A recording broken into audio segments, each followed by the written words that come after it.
So what would it take to close the gender pay gap? There may have been some small steps towards equality, but it's not enough in New York City. Yeah, one study found that the pay gap was actually bigger in 2022 than it was in the 90s. Yeah, according to the Women Create Change and the New School, as of 2022, the average New York City woman earned about 90 cents for every dollar that her male counterpart earned. That pay gap in 1997 was 92 cents. The gap widens when you factor in race, with Hispanic women earning only 54 cents to the dollar for a white man. And joining us now in the studio to talk about it is Sharon Sewell-Fairman. She's the president and CEO, Women Creating Change. And on Zoom, we have Lena K. Moe of the New School Center of New York City Affairs. Thank you both for being here. Thank you. Thank you. So when you hear those numbers, are you surprised by them? Let's start with you first, Sharon.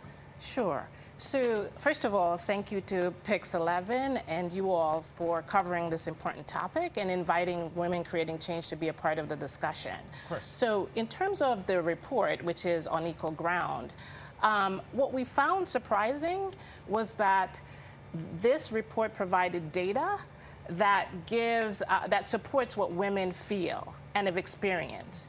The data shows that gender, there's a pay penalty for gender. 8% for women across the New York City workforce, and women of color encounter a steep pay penalty. Right. Yes, up to 23%. And as we advance in our career and earn more, that gap widens.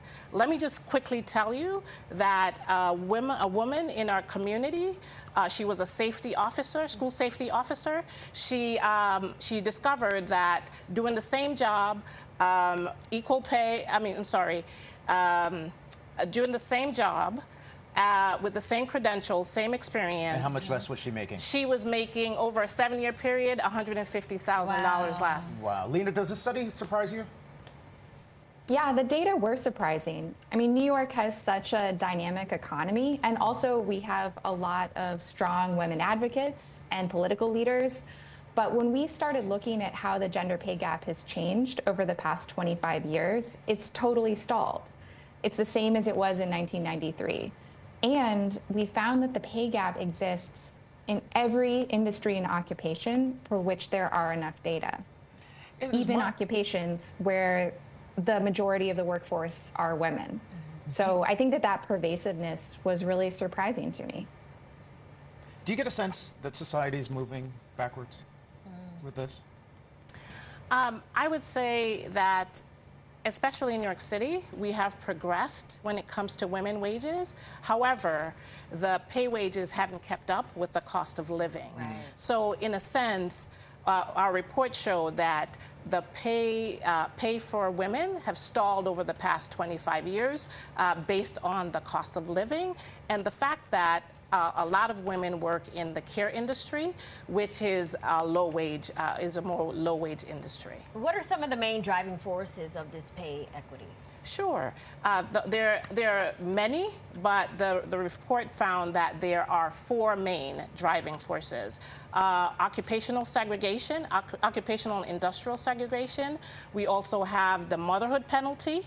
We have the second shift. Women have to leave work early to care for elders and their children, as well as discrimination. And so when women get paid less for equal work to their male counterpart, it perpetuates systemic discrimination. It perpetuates reinforces gender stereotype, and it also limits the potential of the city. Lena, are there any occupations where women actually get paid more? That's a tricky question.